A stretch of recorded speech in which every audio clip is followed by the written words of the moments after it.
the things people buy to become the person they want to be.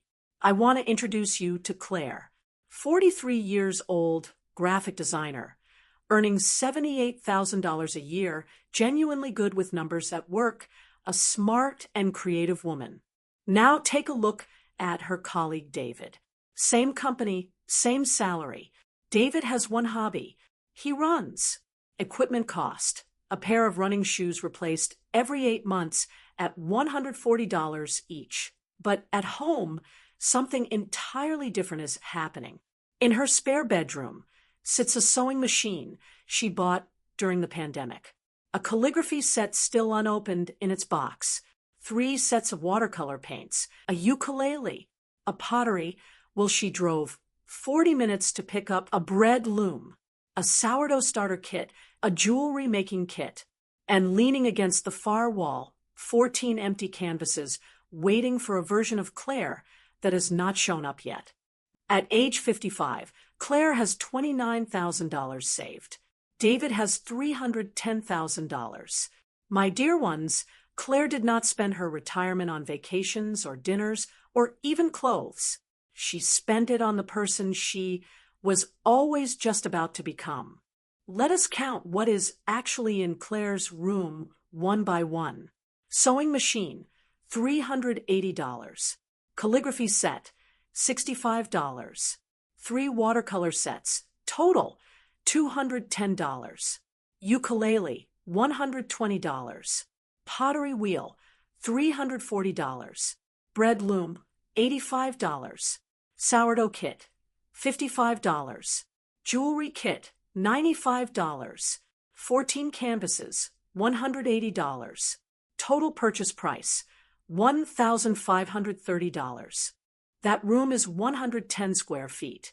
In the city she lives in, the average rental value per square foot is $19.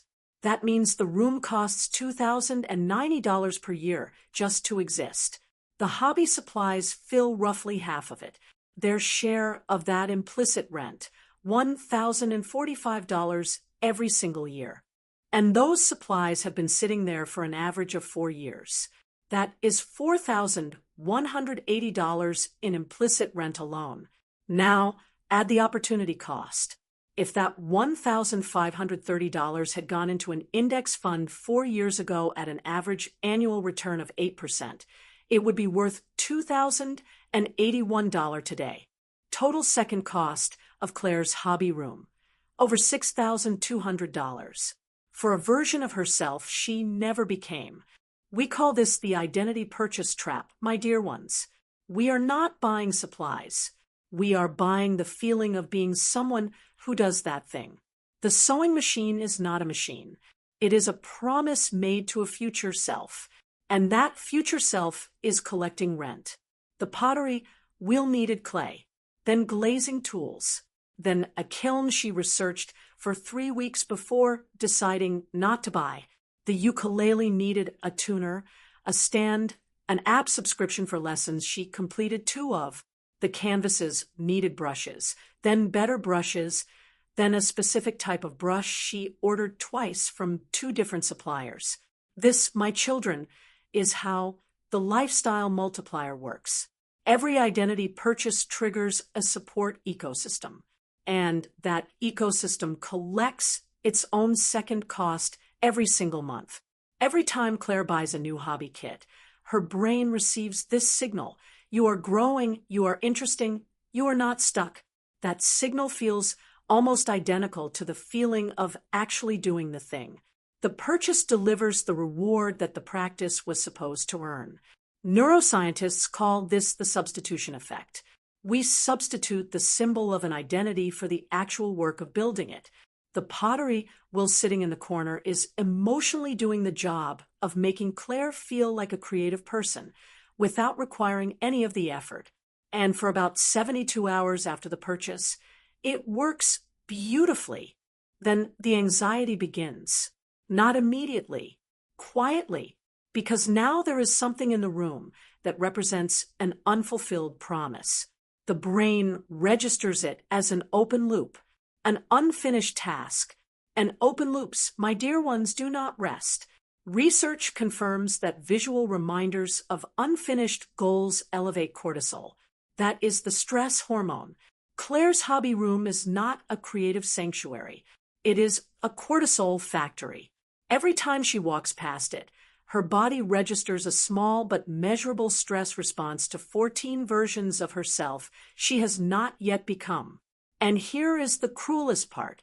To escape that feeling, what does the brain suggest? Start a new project. Buy a new kit. Get excited about a new version of yourself. The cycle is self-reinforcing. The cure and the cause are the same purchase. David does not have this problem. David has one open loop, his next run. It closes every 2 days. His brain is calm, his space is clear, and his savings account reflects both. Before buying any hobby or identity supply, you must already be doing that thing for 30 days using the most basic possible version. Want to learn calligraphy?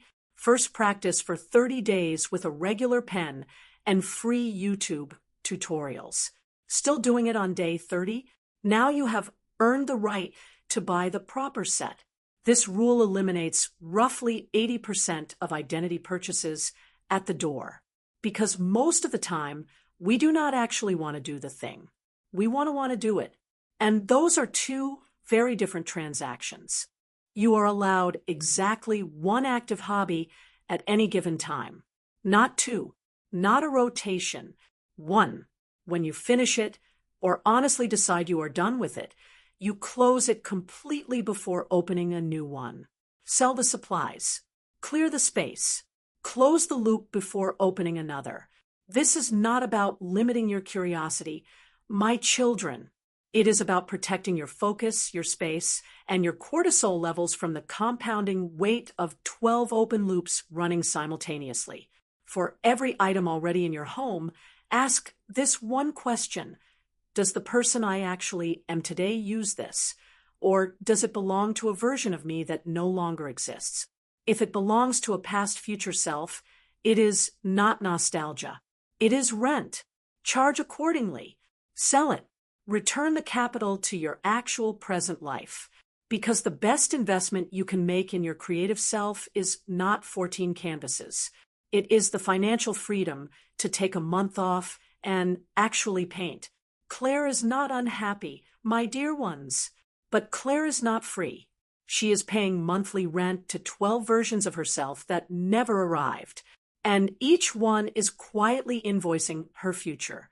David is not more disciplined than Claire. He is not more talented or more focused either. He simply made one decision that Claire has not made yet. He decided who he actually is, and he stopped paying rent to everyone else. That is the only financial move that matters at the end of the day. Not the right index fund, not the perfect budget spreadsheet. The decision to stop funding a life you are not living and start compounding the one you are. Real wealth is not the number in your account, my dear ones. It is the silence in your spare room. It is the closed loops in your brain. It is the cortisol you are not producing at 11 o'clock on a Tuesday night when you walk past a pottery wheel that has not moved in 8 months. Decide who you are today, my dear ones. Not who you might become. Not who you were planning to be. Who you actually are right now, in this life, on this Tuesday. Own that person fully. Fund that person completely. And let everything else go. Because the most expensive thing in your home is not what you paid the most for. It is what you are still paying for without even knowing it. If you've watched this far, don't forget to subscribe and leave a like on my video. See you in the next video.